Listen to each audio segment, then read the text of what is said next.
Kaiba might just be the worst character in Yu-Gi-Oh! Why am I saying this? Well, keep on watching to find out. So, Kaiba is of course part of the Yu-Gi-Oh! Holy Trinity, consisting of Yugi, Joey, and of course, Kaiba. Now, why did I decide to make a video on him? Well, Kaiba is the straight man character, which means serious, collected, and always looking for a reasonable explanation, which is way more of a contrast in this story, because of the whole magical aspect of the Yu-Gi-Oh! Story, and Kaiba's turning away of this. It's one of the character's most major plot points. Although not really explained further. Why is this? Well, because it's a simple answer, but with two different paths, the correct one and the other one. So basically, when confronted with all these magical aspects of the story, with the destiny and friendship and all that, Kaiba is not faced.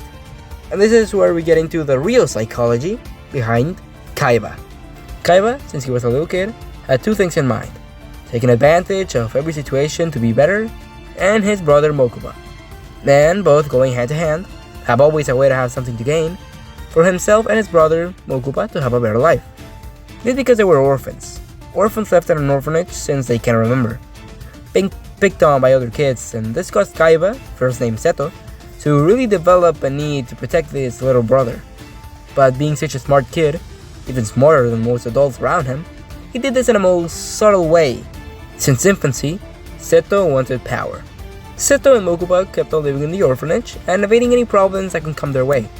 When Mokuba gifted his brother a fake Yu-Gi-Oh card with the blue eyes white dragon, then Konami came, adopted them, and killed them. Okay, maybe not the last part, but he did gift them a drawing of a card of the blue eyes white dragon from the game Duel Monsters. By the way, that's Yu-Gi-Oh in the Yu-Gi-Oh world, causing a snowball effect that none of them realized yet. But anyway, this caused Kaiba to really like the blue eyes white dragon, and something in him started motion that one day he would have his own. This continued until one day, they saw this wealthy businessman come into the orphanage, Gusaburo Kaiba. He came to take pictures and appeared to be a good man, but had no real intentions on actually helping anyone there, and Kaiba overheard this. So he decided to make a deal with Gusaburo, a game of chess. If he won, he had to adopt him as his brother, but if he lost, then he could just go free. Gusaburo accepted this because he was surprised at seeing this kid interact in such a mature way with an adult.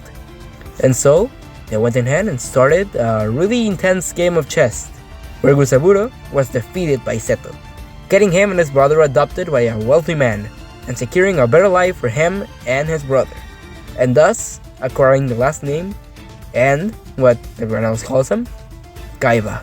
Becoming Hita Kaiba would start the process of being serious, more calculative, and taking advantage of any opportunity he can get. He became more serious, less happy and joyful, only speaking in what he cared about, growing and becoming better.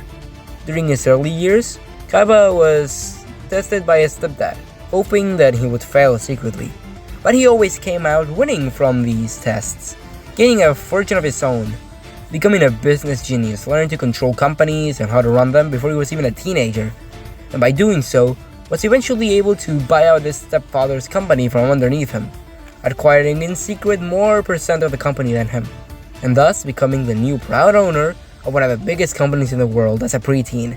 The next couple of years are not really clear, but we do know that at some point, Gusaburo Kaiba died, and Seto Kaiba redirected the Kaiba Corporation from the construction of military weapons to card games. Yeah, becoming big players in this development of Duel Monsters. This made his employees hate him and become confused at this change, but they were surprised to see that this actually made them even more rich and famous. He had so much money that he started to develop a hologram-based system to play this card game on the go, the famous Duel Disk. And of course, after getting everything he wanted and fought for, he started his quest to get the Blue Eyes White Dragons, the only 4 in existence. And so, with all these things, Kaiba began to become one of the most corrupted with greed. Greed to become stronger, more powerful, to control everything and everyone around him. Losing grasp of why he started with this mentality, to keep his brother safe. But now, he was keeping away from his brother, becoming cold and distanced, leaving Mokuba wishing he had his happy and joyful brother back. Kaiba went on to get the 3 Blue Eyes White Dragons. Then all he needed was the 4th. And so, He found it alright in the hands of Salomon Muto, grandfather of Yugi Muto. He got it from him and then proceeded to rip it in half so he could not use it again, and no one else could use it against him. This hurt particularly bad for Salomon and Yugi, as this was a pressure given to him by his best friend. This made the pharaoh, Atem, come out and control Yugi's body and challenge Kaiba to a duel. Kaiba, believing himself to be unbeatable, accepted and proceeded to try and break Yugi. Then after the duel, Kaiba would be the one broken. Yugi used his dark magic to free Kaiba from the darkness in his heart, leaving him confused, but this effect would slowly change Kaiba to a more pleasant version of himself, going through a sort of phase of becoming after the end and returning with his brother Mokuba. Then he remembered what the really most important thing is supposed to be, his brother Mokuba, but maintaining this whole cocky and above everyone personality, but not in a cringy way or knowing. Kaiba is actually really cool doing these things, because he's Kaiba. Amongst these moments are making fun of Joy for being a bad duelist, but come on, he doesn't see him the way we do. He's the god of sass, and will make you regret talking to him anytime.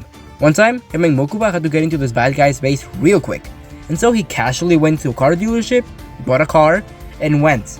Like literally, like it's a fucking convenience store.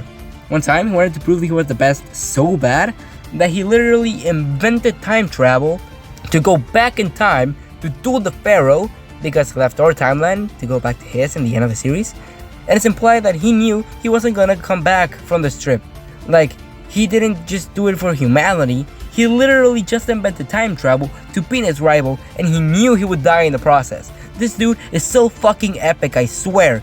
And even though I shit on him for in a playful manner, he is really like my second favorite character in Yu-Gi-Oh! His whole personality and doing things because he can is actually really cool. Like, it's one of the few times where this is actually landed perfectly, and I really wish I could do him justice. But really, just look up like a compilation of his sass moments or best Kaiba moments. They're hilarious, I swear. But in summary, Kaiba is a character that started out joyful and happy, then got serious and greedy, and then became the best of both worlds. A loving and caring brother, but still maintaining that classic Kaiba charm.